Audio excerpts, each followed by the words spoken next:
it's me, Jasmine Moon, and I am here with another art video. Today I am doing a light version of the cheap watercolor challenge. I'm calling it a light version because other than the watercolors, I am using all of my normal art supplies.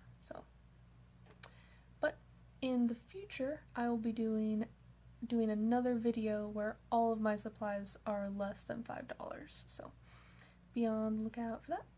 But today I am using these watercolors. They are the they're called Simply, and they're by Rowney. There are 36 of them. So, throughout the video I'll be sharing tips and tricks on how to make good art with not so great art supplies. Before I filmed, I made 3 little line arts with my Kuretake pen from the last sketch box I got. Pretty great pen. So first tip about using not so great art supplies, and this one is a pretty good general rule, is that you should test out your supplies. Like, you need to swatch it out and just test what kind of marks you can make, because it's probably going to be different for each kind of cheap material.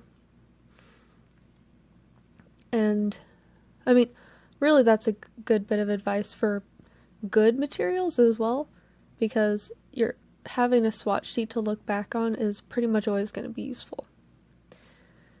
I use my swatch sheets for, I think, pretty much all of the materials that I have, so pretty good idea to do that. So excuse me, sorry. One of the a normal problem with like cheap watercolors is that they don't really like to mix, because a lot of the times with cheaper watercolors, each color has multiple pigments to get that color. So if you're going to use cheaper watercolors, it might be best to try to avoid mixing, since, you know, like something like this already has 36 colors, you know, it's better to try not to mix. You can see that I'm not taking my advice, because I tend to know what I'm supposed to do and just not do it. But you can see that, like, when I finally paint the skin on the hand, it's not great. I mean, it's not particularly bad. It's just it looks kind of sandy. Oh, I brought it up to the camera there so you could see that the frog was already starting to dry, and it was getting pretty like texture. I'm trying to remember what, like, kind of muddy and powdery over the top. So, but yeah, as you can see here, that color is it's not bad, but it's definitely not the best skin tone I've ever made. So something to keep in mind is when you're using inexpensive materials, especially watercolor, you might not want to do a lot of mixing. And I think you can tell that, like, the difference when I used, I think, just one color for the next two for skin tone. But yeah, so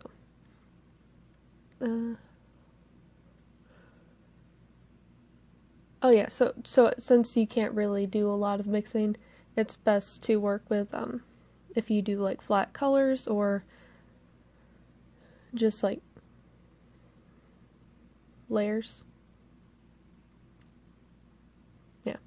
So another common problem with these watercolors and most cheap watercolors is they're super opaque. So after it dries, I think I have like a shot where you can see that the paint is fairly clearly obscuring the lines. So watercolor is meant to be transparent so that you can slowly build up color, work with washes and glazes, and a lot of cheaper watercolors, you know, don't have that. So because of that, I probably would not recommend this particular brand. I mean, even as a starting one, there are a lot of There are a lot of better ones out there.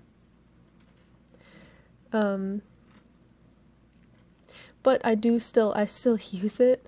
It's kind of silly. I started using this set so that I can do quick color thumbnails in my what I'm calling my crappy sketchbook, because I got a sketchbook with some lower paper quality. That way I don't get super precious about it, and I can make lots of sketches without feeling like a waste of paper. But you know, not super relevant. So a good idea, or good rule of thumb with the less, the lower quality materials is once you've moved on, you can still use them for thumbnailing and color swatches, because you don't want to use up, you don't want to waste your good your good materials, because it's expensive and you don't want to have to buy more before you have to. So anyway, this video is coming to a close. After this, I forget, I remember that I've forgotten to add freckles to those girls, so I go back and do that. And after that, I have a little clip of me going back and relining the spots where the watercolor has covered the lines. And I think if you find yourself working with some not so great materials, you should, if you can, do lining afterwards, but I'm not so great at that, so I just do additional afterwards. And I noticed that this particular watercolor doesn't like to have, it doesn't like a lot of pins. I ruined two of my